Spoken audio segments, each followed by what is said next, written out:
my customer never asks for AI. Hey, how are you using artificial intelligence? Right.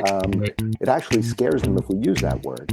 But what they do say is, how do I just get that done without knowing what to say? And that's where we deploy it. Just give me your website. I'll scrape your colors and your brand and your logo. So immediately anything you do looks like yours.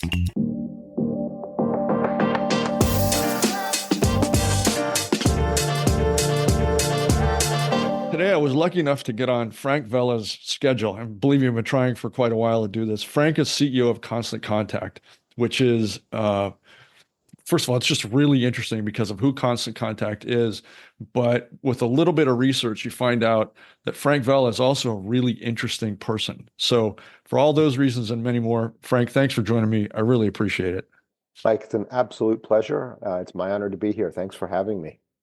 So, I kind of just dipped the toe in the water here about your background. But if you would, just to set some context for this conversation, tell us how you got here, Yeah, where you've been, and what brought you here.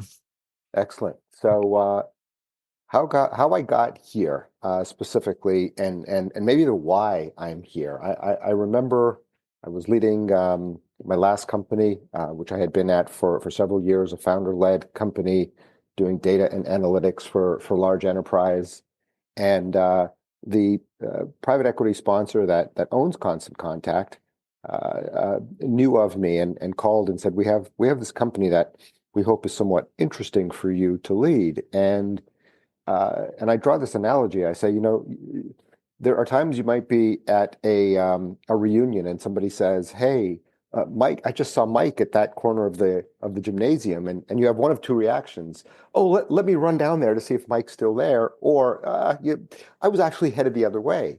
And I'm the son of immigrants, and our family came to Canada, and and as I grew in technology, I seemed to be the de facto guy that helped all of my cousins and aunts and uncles that had small businesses, a hairdresser, a car wash, a laundromat, a restaurant.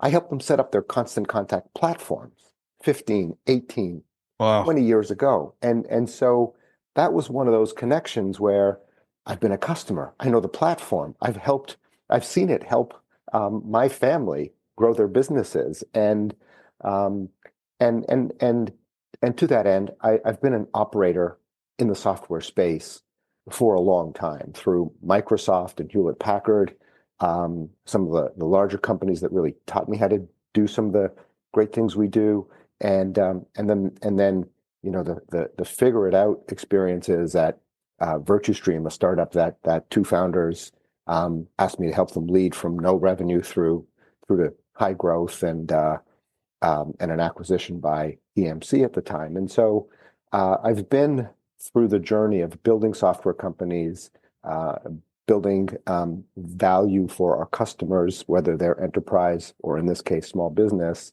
and been doing it in the tech space for 30 some odd years now. That's quite a background. As you're talking about this and your instant affinity for Constant Contact because of what it meant to you and because of where you've been and your familiarity with it, I know and there was a lot more that went into your decision to come on as CEO than just, hey, this is cool, I remember it. There are all kinds of considerations about the quality of the technology and the its connectivity and how it fits into the ecosystem that it plays in and the financials and all that. Clearly, those boxes were checked off. But if you don't mind, and if this is too deep in the weeds, we can certainly move on. If you don't mind, maybe talk a little bit more about some of the other underlying reasons that this became such an interesting opportunity for you. Yeah, when you do your diligence on a company that you're going to lead, so many things come into play. First of all, companies have histories and reputations and personalities, and you assess to the best you can, are they congruent with me? And as the culture I'm going to try and shape and evolve inherent there in some form.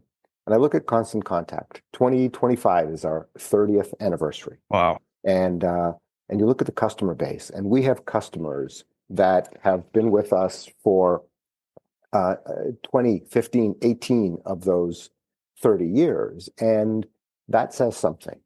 And then you talk to some of these small businesses, and what was really startling to me is they use words that I had heard in enterprise, that the platform they use for marketing through Constant Contact is mission critical to their business. It's how they communicate, if they're a nonprofit, to their community, if they're a small business, to their customers and their prospects. And that sentiment, that sort of personality and integrity of the business resonated with me.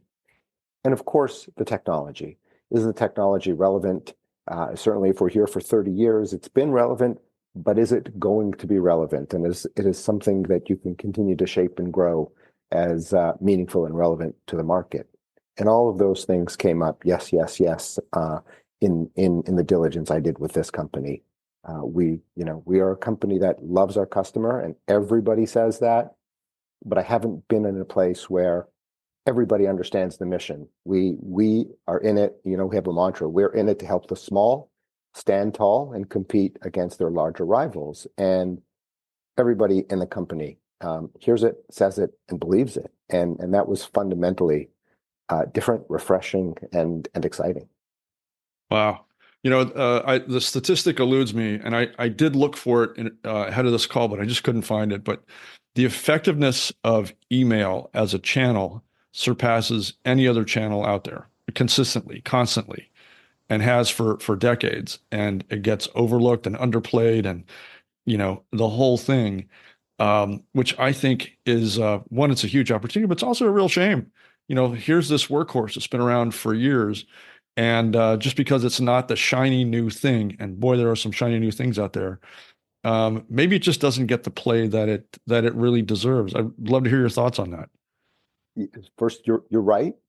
And the way we have this conversation is, we say it's the and proposition. How do you evolve that, and how do you keep relevance? Well, you've hit on a very important ROI assessment, which is, at the end of the day, whether you're a big business, a retailer, a small business, a professional service, a landscaper, the number one return on marketing spend is email. That's why you get so many of them. And how do you keep that? How do you keep that relevance? Well, it's certainly with some of the newer technologies that you talk about that are cool. It's the data, the analytics, the segmentations, the automations that understand that how things have evolved are an email is not just an email, is not just an email. It is what is different about Mike than Frank, and what compels Mike to open and then engage with the content in an email. And then it evolves to, well, how else can you follow that through? Can you turn an email into a campaign and follow up with Mike if he's left something in his cart with an email that says, hey, you've abandoned something in your cart. Can we help you or offer you a discount to follow through? And then it's acknowledging that the small business has almost everything an enterprise has available to them. And that was not always the case. However, what they don't have is the budget, the expertise, and we have to compensate for that with technology and meeting them where they are. If you started a business today, you have more tools available, and you're going to start with social media. And we have to acknowledge that, and we have to participate with you on social media. And you're quickly going to learn that a follower is not the same as a marketing list you can email, SMS, or send a text to. And we help you engage with your social followers so that it connects to your email. And so, probably right, email standalone without other value adds is going to be less valuable than it used to be because of the relevance. But combined in terms of an entire campaign, whether again you're a small business, an enterprise, or a nonprofit, it just gets you. People ask this, Mike. So, 30-year-old company, will you change the name? And I was just going to finish it with, the technology keeps you in constant contact with your constituents and your customers, and so no, we'll never change that name because it's what we do, and that's what the technology lets you do. Yeah, why walk away from a perfect brand that's already part of the language, right? One thing that's become clearer to me as a small business owner, a small business advisor to me and the people I work with here is that, and I think you kind of alluded to this, a small business owner 20 years ago had a limited number of tools at their disposal. And, that's what you had to work with. I'm really shocked in a very good way at how sophisticated so many small business owners are today with an understanding of what they can do. And it seems to me like they're just looking for the right guidance, which isn't that complicated to do, and the right tool set. Because you can get lost in, you can get lost in an endless, like nonstop rabbit hole of neat things to try out down there. And in doing so, I mean, we preach this to the enterprises as well as to the small businesses, but it really just boils down to assessing value and optimizing flow. And you can do that on a really sophisticated level, but you can also do it equally as well on a very, very small level. It seems to me like Constant Contact kind of nailed that idea. Yeah, that's the one thing we have to always remember and understand. We internally we talk about our customers' why, not our why. We're a very strong engineering company that plays to the stability and the security of our offering, and we have to be. Uh, and on the flip side, engineers love to talk about what they built and why they built it, and and and Right. and we keep them honest on saying, but what's our customers' why? And no matter what your business is, you hit it on the head. Some things are always the same. If you're a landscaper who started your business this year, and I'm a landscaper who started my business 15 years ago, day in, day out, we're kind of doing the same thing. We're making, beautiful landscapes and helping people shape their home environment. And and that's what we do. Except you being new to the business and me being 15 years old, 15 years into business, I might have started with a phone number on the side of my pickup truck that rang to an answering machine Right. in my mother's basement. And you might start with an Instagram page and a QR code on the side of your truck. And so how we get there is different. And the newcomer is way more technically savvy. The person 15 years ago had to learn marketing and technology, and that double whammy of new and hard and different. When my day job is taking care of my customer, uh, made it more difficult. And today, you're right on that our customer just needs to get to their business. They're technically savvy. They don't want to learn how to market.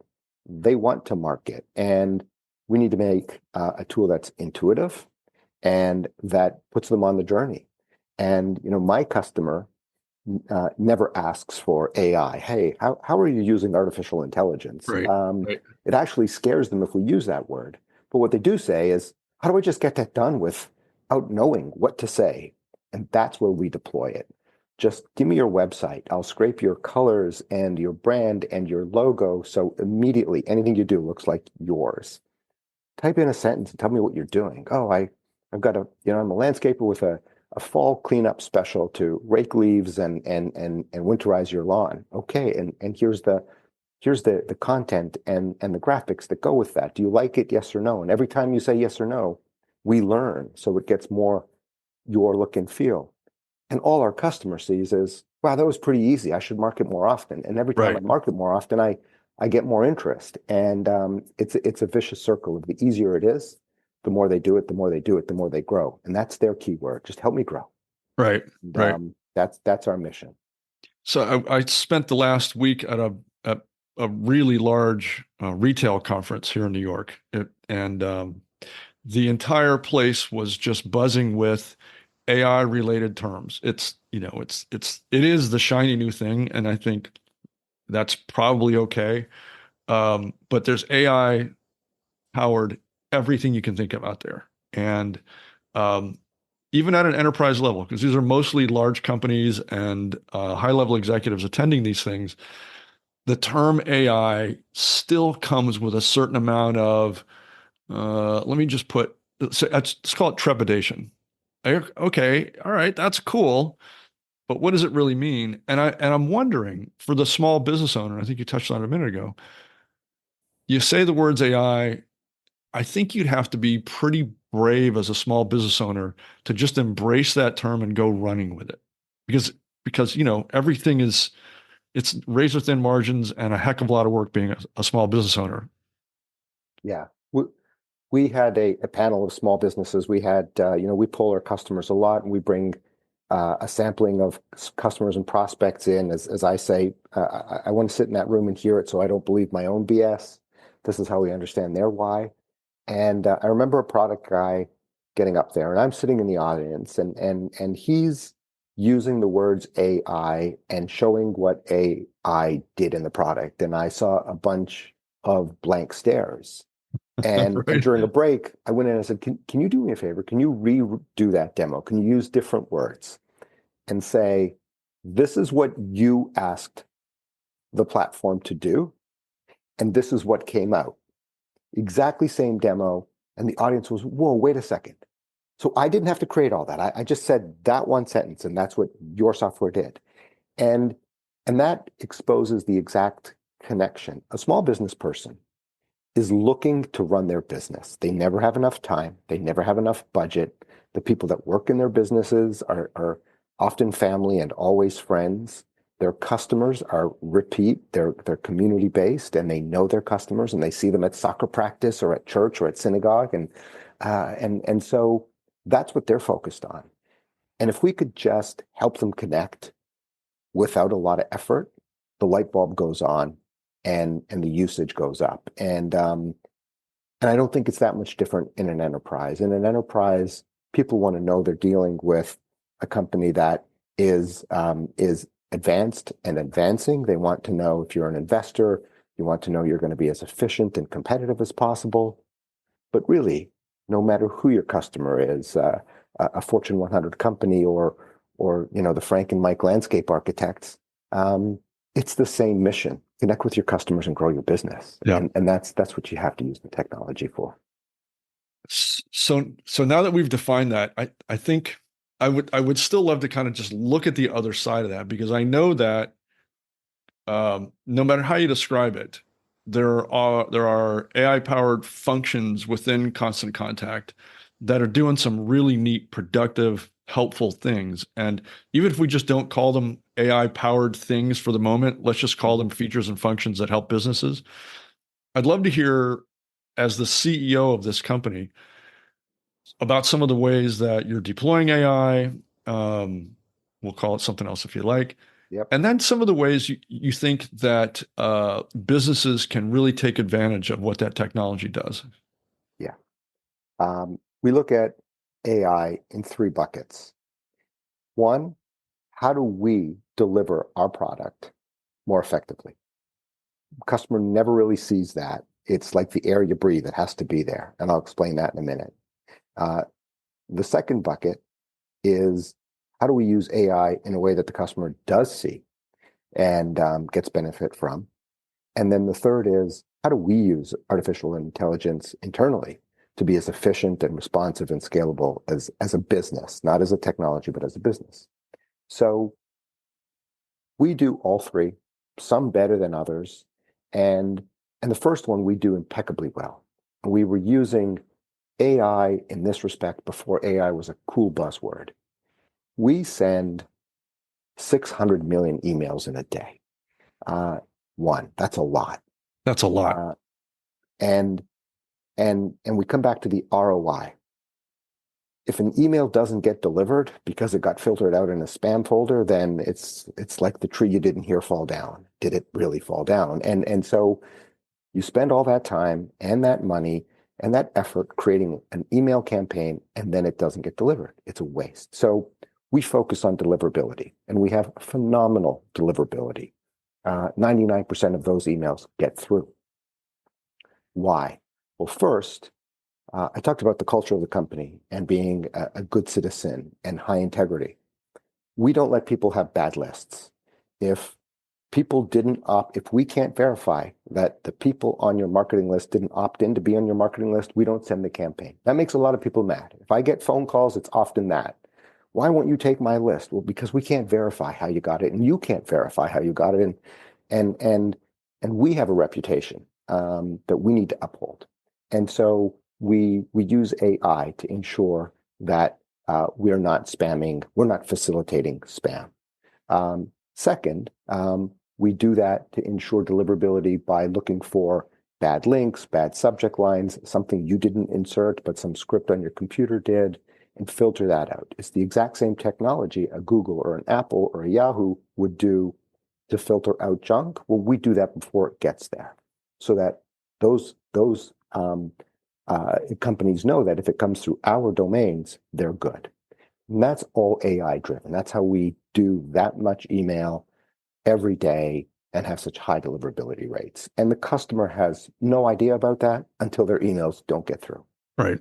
Second bucket is what we talked about earlier, just making it easier. You don't have to worry about writing the content and getting the images and cutting and pasting your logo and making sure the fonts are right. We'll scrape all that and bring all that and make it easy for you so it looks and feels right. And that's the biggest part of where we focus, because our product really has to do it for you. Now that's the expectation. It used to be do it with me or help me, and now it's can your product just do it for me? And that's the journey we're on. And then the third is always harder, but it takes a lot of diligence. No matter if you're in my finance department or my marketing department or my support department, are you looking at technology to give our customers the best experience possible? The lowest response times, the fastest turnaround, the most accurate answer, and that takes a lot of work. But those are the three buckets of artificial intelligence or technology used in our company. I think you've prompted me to start using a different phrase than AI for my own sake. There are a lot of glassy eyes when you start getting too deep in the weeds there. Well, technology's always been the enabler, right? I mean, we didn't go from no technology to AI. So whether it was using the cloud or whether it was using automations before that, or whether it was using spreadsheets instead of, you capitalize on the technology that's available to make you more effective. And that's what AI is for us. So I'd like to switch gears just a little bit here and talk about the company Constant Contact and what you have been up to the past year. There's talk of I would say a bigger global footprint, deeper global footprint for sure, even from what I can see. I wonder if you could talk a little bit about the expansion that you've taken Constant Contact through so far and where you hope to take it in the near future. Yeah. One of the beautiful things I inherit is a brand that's globally recognized. So we have that going for us. And what we haven't done over the last few years, and the 30-year journey was your typical success as a startup, great product market fit, probably created a market that didn't exist for small business software, grow, go public, and define the space. And then there was a part in our history where we were part of a really big public company, and that probably wasn't the most innovative and growth centric aspect of our history. And now we have the good fortune of being private, standalone, really focused on our brand and our customer, and what we do for them, for specifically the small business. And so we have had a global presence at points in our history, and we're getting to recapitalize on that. We're known as a brand. Our technology and the cloud and automations help us scale through different countries and deploy in different currencies. But most important is the community. People buy software like this from people they trust, or from a recommendation from people they trust. And one of the, I talk about our culture. One of the things that was so refreshing is we kicked off in the UK last year after a 7-year hiatus of not being there. And the first place we went were the partners who were our partners 7 years ago, and they showed up en masse. They tell us they missed us. They tell us they didn't have the service that we had given them from anybody else. They told us they still use the product even though it was harder to get support from a different time zone. And we rebuilt around them. And so that gives you a little bit of momentum. certainly, given our size, we have the good fortune of pretty good marketing budgets to do things like launch and relaunch and take over, the Tube in London for a week and wrap some buses up and let the world know we're there. And then rebuilding teams. So we've had a great international launch or relaunch over the last year in 2024, and it is reigniting growth.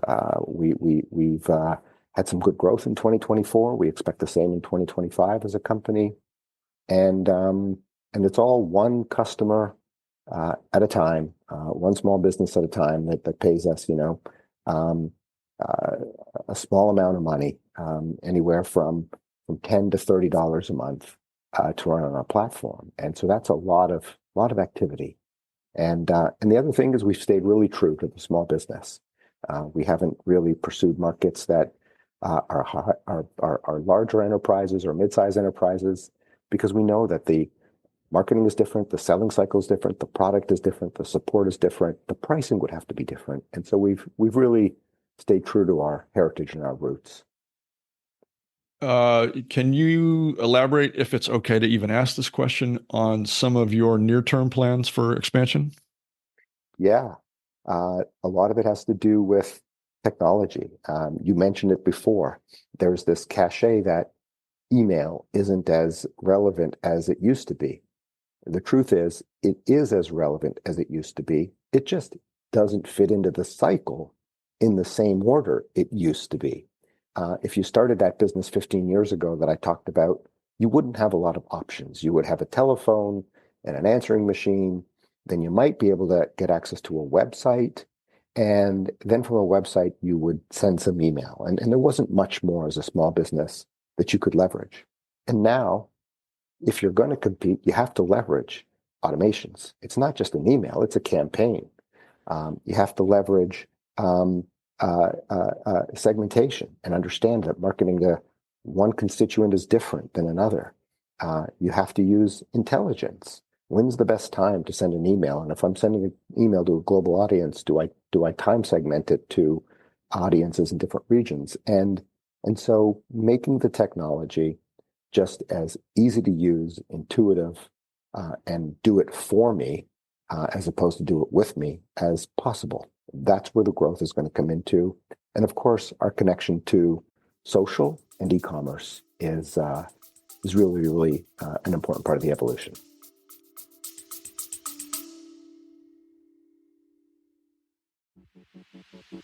The 2025 Global Xe Awards are now open for entries. The Xes are the first and only awards program dedicated to highlighting the innovative approaches to customer experience, CX, employee experience, EX, user experience, UX, UI, experience design, and experience architecture across verticals, retail experience, travel experience, healthcare experience, and more. We're working with a growing list of sponsors and partners around the world to honor the breakthrough approaches to creating experiences that drive results. The confluence of technologies and the convergence of business necessities are driving some of the most creative experiences ever, and we think it's time to give credit where credit is due. The 2025 Global Xe Awards are now open for entries, and early bird pricing ends soon. To learn more, go to xeawards.com, that's EXXY awards.com, or visit customerland.net and click on the Xe banner.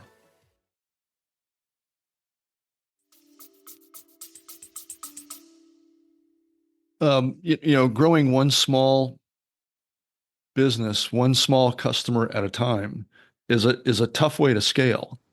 And it seems to me, having worked through some of those same kinds of scenarios before, that unless you show up with a reputation, which you clearly have, and an awful lot of goodwill, that's a tough road to hoe. It's just really, really difficult otherwise. And to me, every time I look at someone who's successfully pulling that off, it's because of their reputation.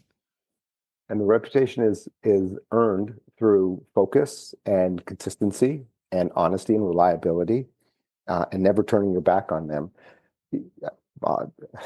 I don't want to shoot myself in the foot and open a market, but I'll say the small business is a more resilient and reliable set of customers than I've ever had in any business, from enterprise down to small business. First of all, when times are rough, like we had through the pandemic, small business inceptions go up and they go through the roof. And the first thing you need to do if you're going to have a small business is market. That is their number one concern. If they're raising money, it's raising money and marketing. And if they're bootstrapping or just doing a side hustle, it's how do I get the word out? And so the market grows at 12% a year, every year, year in, year out. And the small business is resilient. They weather hard times better than big businesses because they always have to have tight pockets and they're passionate about their customers. As I said, their customers are friends and families and communities. And so we rely upon them and they rely upon us. And we found a good mix for sure. And not that that's the only mix. There are companies that are doing phenomenal and going up market, and I aspire to have their sort of growth and returns, but we're going to do that in the small business.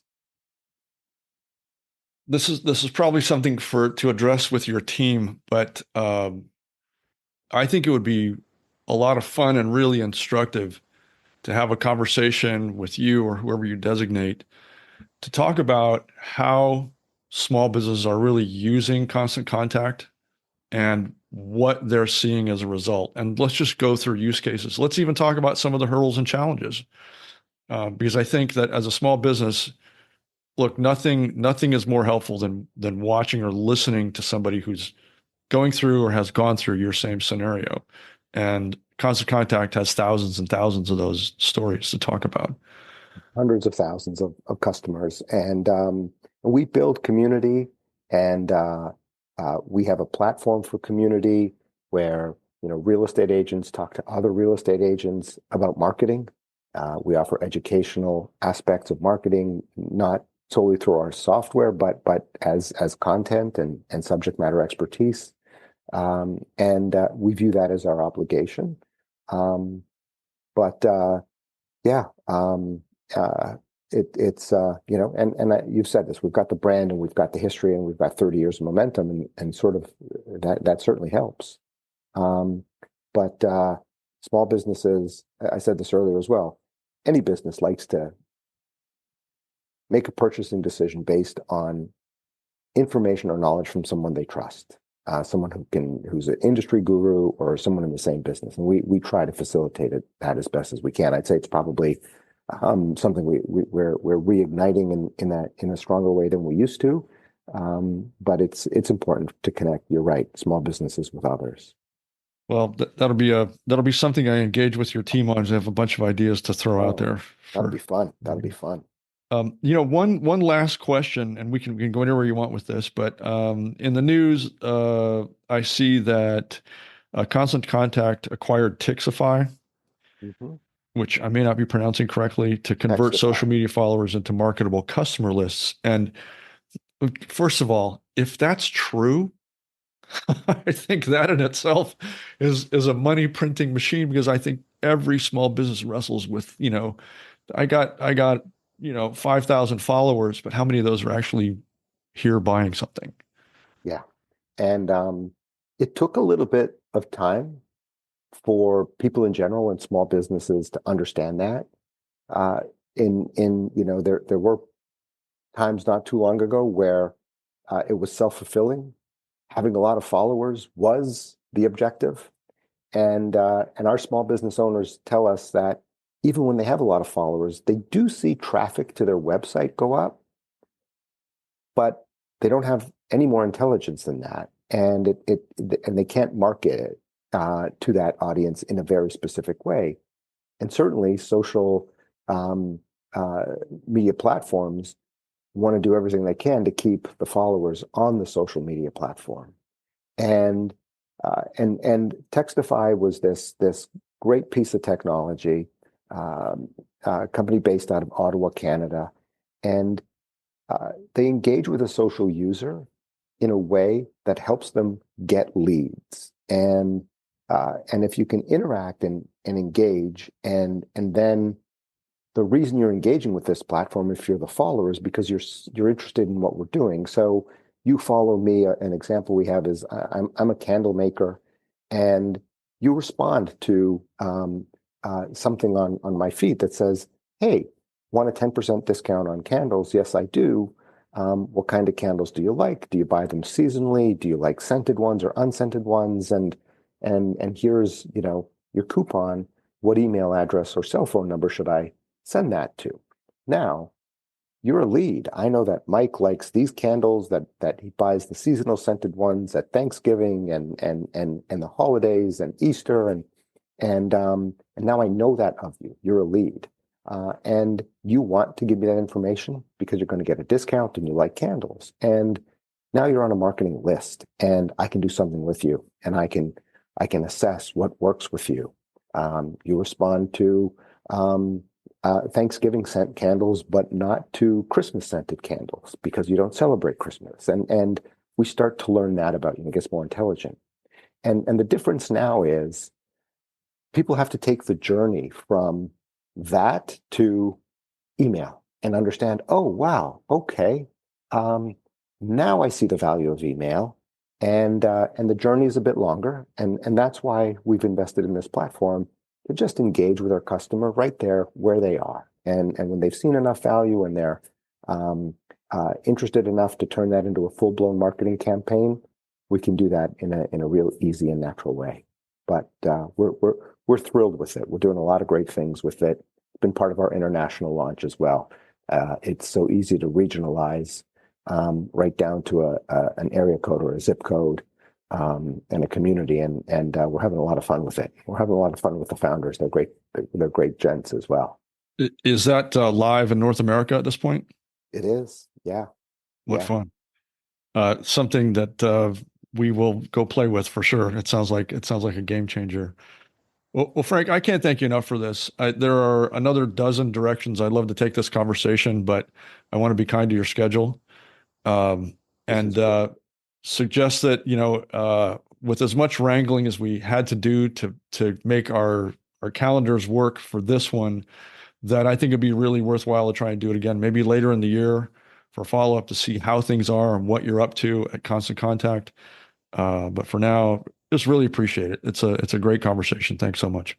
I appreciate the time. We're fans of the Customer Land podcast, and so we'd be happy to be back. Mike, thanks for your hospitality.